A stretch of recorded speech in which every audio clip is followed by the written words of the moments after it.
Welcome to the Racing South Africa podcast. My name is Peter Gibson, Chief Executive Officer of Racing South Africa.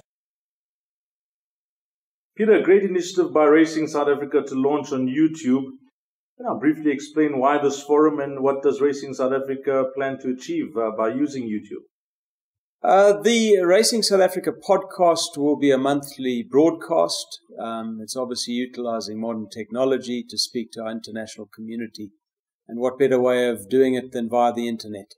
Fantastic. Now, just for our launch, briefly explain the functions of Racing South Africa, Peter. Racing South Africa was formed as an umbrella organization in 2005. Its primary function is to drive protocol development. It has a trading division, the South African Equine Trade Council, which is backed by government. And of course, as an industry platform, it allows the sport of horse racing to talk as one voice to the South African community in particular. Fantastic. Now, one of your functions is to promote our bloodstock internationally. And, what's your message to, investors to consider South Africa as a place to come racing and hopefully to invest in our bloodstock? South Africa has a long and proud history in the thoroughbred business. It has had very few horses exported over the years relative to other countries due to protocol issues. But South Africa's performers have done exceptionally well over the years. If we go back to the time when Colorado King, Hawaii, Wolf Power were exported via the USA, to recent times, JJ the Jet Plane, and others that have performed with great credentials in the international stage. South Africa, I think, is an untapped market. Our horses are of great quality and toughness and trade at approximately 20% of the international average. And really, I think that for our international investors, South Africa, despite its size, can provide a great and value alternative to the rest of the world. Now, you touched on the value and, the manner in which our horses performed abroad. Now, they're running adverts for our industry, but the pressing issue is the export protocols. Just briefly tell us what's the latest with that. South Africa has been constrained by a disease. It led to the suspension of all exports from Africa in the 1950s following an outbreak of African horse sickness in the Middle East. In 1997, South Africa drove through a protocol with the European Union which allowed the export of horses directly from South Africa's African horse sickness controlled area in Cape Town. And since then, we've safely exported over 1,000 horses.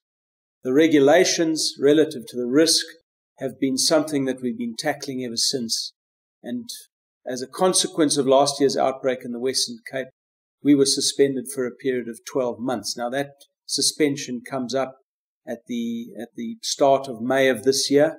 And thereafter, we will be in a position to apply to our trading partners to allow direct shipments to take place from Cape Town again. Following that, there are obviously ongoing initiatives to change the regulations, as well as for us to invest in science, in particular diagnostic testing and vaccinations. And clearly, we're aiming to find a solution that allows reliable year-round exports from Cape Town in a safe and transparent fashion. And once that is achieved, obviously, we will be in a position to grow our market share, which currently resides at the very low figure of 0.25%. So there's huge opportunity for South Africa to grow its export numbers. And I think for those investors who are taking a longer-term view, South Africa right now provides the best value in the world. There are going to be various inserts that are relevant and beneficial to our industry that are going to be inserted via YouTube. But in closing, Peter, what's your message from Racing South Africa to the industry, domestic and internationally? South Africa provides a fantastic opportunity for people who want to invest to race in South Africa and for later export.